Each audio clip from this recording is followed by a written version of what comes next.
अखिलेश, किस तरह से इस कार्यक्रम को भव्य, बड़ा, ऐतिहासिक बनाने की तैयारियां हैं?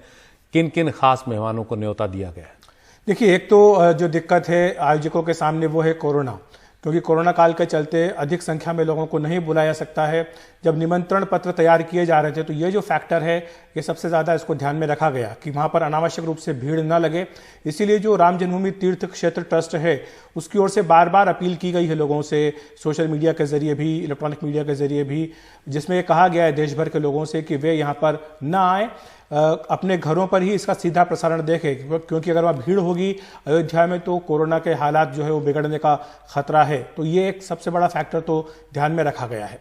इसके बाद इसको एक भव्य, दिव्य और आध्यात्मिक रूप देने के लिए पूरा प्रयास किया गया है।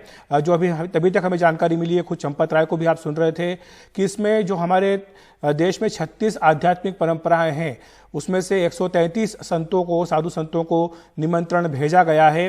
नेपाल से भी संतों को आमंत्रित किया गया है।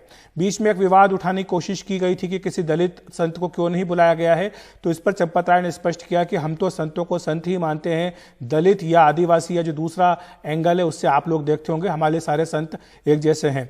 इसके साथ एक दूसरी महत्वपूर्ण बात, जैसा मैंने कहा है कि इसको एक राष्ट्रीय एकता का भी अवसर बनाने का प्रयास किया जा रहा है सुशील। इसके लिए 1000 से भी अधिक जो स्थान हैं वहाँ की मिट्टी वो भेजी गई है यहाँ पर अयोध्या।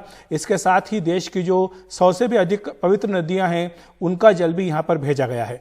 मैं आपको कुछ नाम बताना चाहता हूँ नदियों के, जिसमें कि गंगा है, यमुना है, नर्मदा, गोदावरी है, कृष्णा, कावेरी, सिंधु, ब्रह्मपुत्र, झेलम, सतलुज, रावी, चिनाब और व्यास। ये तमाम वो नदियां हैं जहां का जल भेजा गया है। इसके अलावा जो अलग अलग कुंड होते हैं जिनका कि आध्यात्मिक, धार्मिक, ऐतिहासिक महत्व होता है, वहां से भी जल आया है। इसके साथ साथ मिट्टी, देखिए मिट्टी भी जो चयन किया गया है उसमें भी अपने आप में एक संदेश देने का प्रयास किया गया है।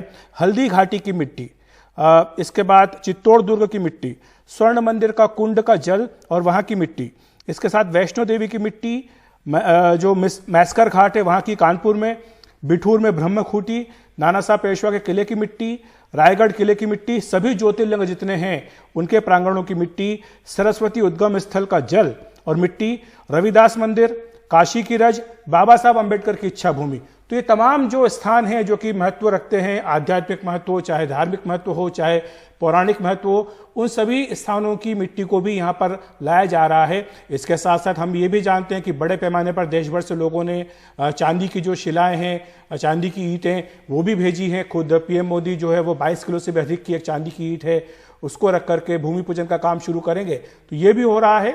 इसके साथ साथ ट्रस्ट ने लोगों से ये भी अपील की है सुशील कि वो यहाँ पर ना आए, लेकिन सब अपनी ओर से कुछ ना कुछ कंट्रीब्यूट जरूर कर रहे हैं। शिवसेना के जो प्रमुख है उद्धव ठाकरे, उनके जन्मदिन पर 3 करोड़ रुपए से अधिक इकट्ठा किया गया यहाँ मंदिर के लिए, उसमें से 1 करोड़ रुपए भेजा जा चुका है। इसके अलावा भी लोग अपनी ओर से सहयोग दे रहे हैं। बीच में ट्रस्ट को ये कहना पड़ा कि चांदी की जो ईंटें हैं वो अपनी ओर से ज़्यादा ना भेजें, क्योंकि यहाँ पर रखने की जगह नहीं है, उनको मापना, उनकी गुणवत्ता को आंकना, यह सब काम करना बड़ा मुश्किल उनके लिए होगा। तो इसलिए लोगों से कहा था कि वो चांदी की शिलाएं वगैरह ना भेजें।